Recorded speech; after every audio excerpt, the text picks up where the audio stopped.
Меня зовут Яковлев Айтал Игоревич.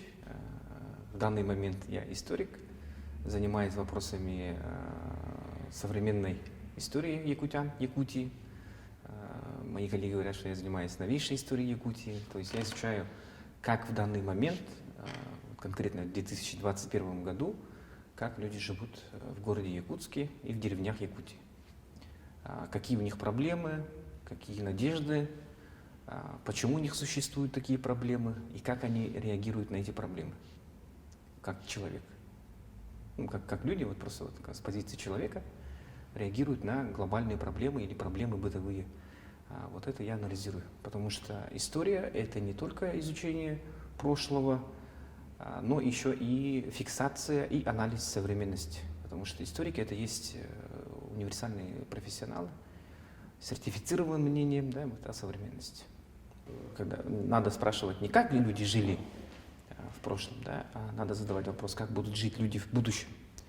И когда ты начинаешь искать ответ на этот вопрос, человек невольно начинает изучать прошлое, потому что человеческое общество развивается, идет вперед и смотрит назад, например, в прошлое. Да. То есть мы не знаем, что будет в будущем, но мы знаем точно, что было в прошлом. И анализируя вот прошлое, мы будем, наверное, мы можем как-то вот прогнозировать будущее. И это очень хороший вопрос. Что касательно Якутии, Якутска и сельской среды Якутии, то мы опять же смотрим, что было с Якутском и людьми, которые жили в Якутии 100 лет назад. Например, 100 лет назад у нас Якутск, например, он был такой провинциальный город, где население едва доходило до 10 тысяч человек. Существовала сезонная миграция, то есть летом у нас было чуть больше людей, зимой чуть меньше людей. Это мы наблюдаем, то есть биение, вот, пульс жизни, да, вот он такой же, как в начале 20 века, сейчас, в начале 21 века. И мы можем отметить о том, что если климат не поменяется, если природа останется такой же, какая сейчас есть, то вот ритм жизни города Якутска и якутян останется такой же. То есть сезонная миграция будет, Якутск будет центром якутского мира, столицей края, это однозначно. Если будет мост в Нижних Местях, Якутск станет одним таким большим городом, агломерацией. Это мы наблюдаем по всей Сибири, по всей истории России, да, например, когда вот тот же самый Новосибирск 100 лет назад там появляется мост, буквально 100 лет назад, и появляется такой город большой.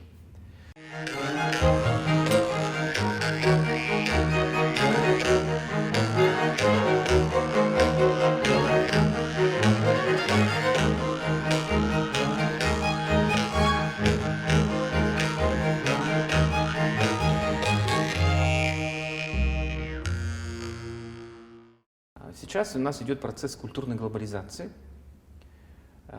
и этот процесс, он затрагивает не просто там слои, сословия, классы людей, да, вот какие-то общественные слои.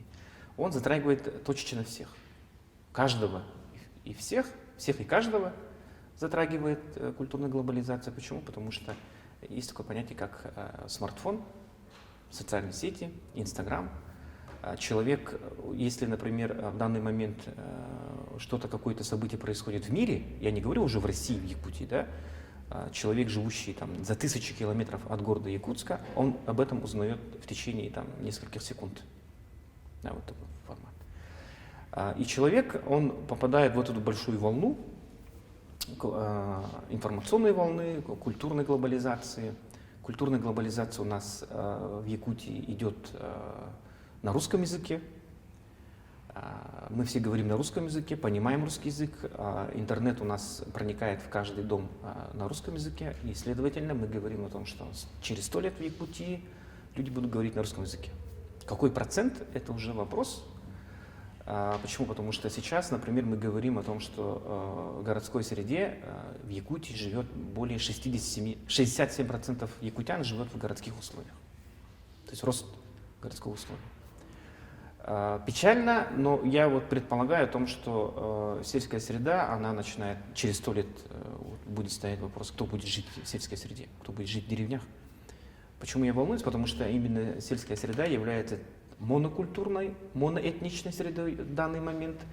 И мы говорим о том, что когда через 100 лет все население Якутии вдруг переедет в городскую среду, то мы тут начинаем говорить вот то, что мы сейчас волнуемся в 21 веке, в 21 году, что у нас теряем традиционную культуру, теряем язык, вот это станет вот угрозой через 100 лет, возможно. Но мы понимаем, историки, культурологи, филологи понимаем о том, что язык — это среда. Язык — это не камень, оно не мертвое, оно не хранится в книгах. Да? Язык, он трансформируется со средой, с обществом, с людьми. И, например, в данный момент, в 21 году, в 21 веке, многие якутяне не знают определенных слов из словаря Пекарского, который был написан буквально, опять же, 100 лет назад.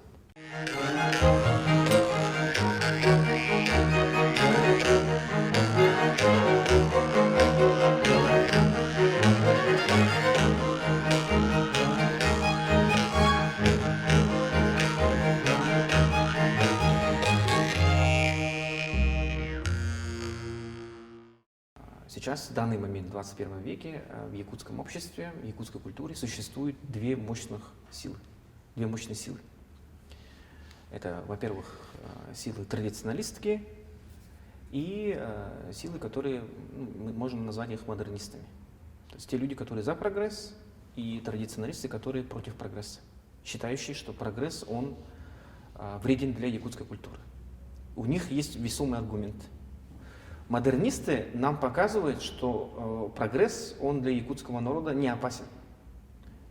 Примеры простые, это якутский фильм, Сахафильм сейчас, да, вот, гремит на весь мир, не просто на всю Россию, да, на весь мир. Вот, театр Олонхо, который существует сейчас, это есть пример того, как с помощью современных методов, приемов, техники, культурных каких-то вот нововведений, да, вот Олонхо, он перерастает в другую форму. Я считаю, что это модернисты, это прогресс. Есть традиционалисты, которые говорят о том, что интернет приносит только плохо. Есть традиционалистские силы, которые отмечают о том, что якутская культура должна сохраняться самобытной. Но тут начинается сомнение в том плане, то, что как понять самобытной. Народ уже не живет, вот, сайлык, вот, из сайлыков костык, например, из зимника в летник. Вот настоящая традиция. Вот, они имеют в виду вот это? Или все-таки они имеют в виду то, что говорить на якутском языке? Сахалы гангаров, вот якутский язык. Вот это, вот. У нас существует в данный момент две силы в Якутии. И самое интересное, да, то, что вот эти две силы, они тянут каждую сторону, и мы идем все равно вперед. Если мы уйдем строго в сторону прогресса, да, то мы говорим о том, что да, мы потеряем конкретно какую-то свою идентичность. Может быть, мы сейчас уже теряем свою идентичность, да, вот, потому что 67% населения живет в городской среде, из этой среды. И есть еще традиционалисты, которые тянут в другую сторону, например. Да, вот. Добавьте туда к этому еще такой формат, как народная культура. Сейчас у нас в Якутии нет такого понятия, как традиционная культура. Что такое традиционная культура? Традиционная культура — это когда мы говорим, это вот 19 век, когда человек жил в условиях традиционной культуры жизнеобеспечения. Якуты были 100% скотоводами. Сейчас не так. Сейчас мы говорим о народной культуре. И народная культура, она сейчас, якутская народная культура, она сейчас очень сильно развивается, идет ревитализация традиций. Да? Музеи у нас открывают, библиотеки работают, например. Да? Вот в 2019 году, по-моему, по статистике, библиотеки посетили 4 миллиона раз. В Якутии живет 900, миллион человек. Вот каждый человек, якутянин, 4 раза побывал в библиотеке. В 2019 году. То есть 4 раза. Почему? Народ интересует своей культурой. узнают что-то новое, и вот на этой почве они начинают развивать вот эту культуру. Я не боюсь того, что вот будет какие-то изменения или исчезнет культура. Культура не исчезнет. Я говорю, культура не исчезнет. Якутская культура не исчезнет. Она просто трансформируется во что-то новое.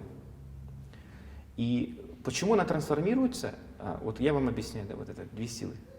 Они трансформируют.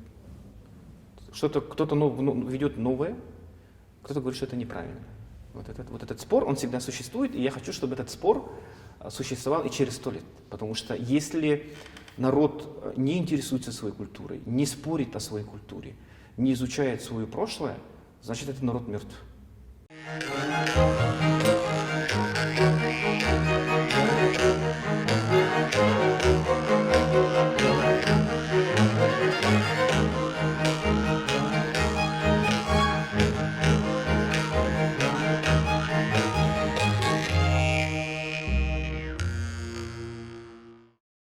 Пассионарная энергия, которую я понимаю, ну как у Гумилева, да, например, то у якутского народа сейчас вот не у единичных людей есть пассионарная энергия, а у всего народа. Это я так считаю. Почему? Потому что опять же смотрим на историю. Пассионарная энергия была единиц. Почему? Потому что народ, он жил трудно. Посмотрите на наших прабабушек, на наших бабушек. Они не могут нормально сидеть, просто так смотреть. Просто так сидеть, отдыхать, они не могут. Потому что они привыкли все время работать. Это война, это послевоенное восстановление страны. До сих пор люди нормально не живут в деревнях. Перебои с электричеством, благоустройства нет. Еще нашему правительству, народу надо будет долго-долго работать, чтобы была достойная жизнь в деревнях, например. И даже в городе Якутске, например, да, вот у нас куча проблем. И невзирая на это, у нас появляются вот единицы выскакивают. И талантливые люди, единицы. Сейчас у нас пассионарная энергия народа, она выражается в том, что вот моментально, как только появляется какой-то феномен, народ сразу быстро реагирует. Народу не надо объяснять, что произошло вот, в политической, культурной или экономической, социальной жизни, в сфере государства. Народ уже понимает и начинает уже быстро реагировать. Это показатель того, что не у единичного экземпляра, у интеллигенции, например, который говорит, я буду вести народ вперед.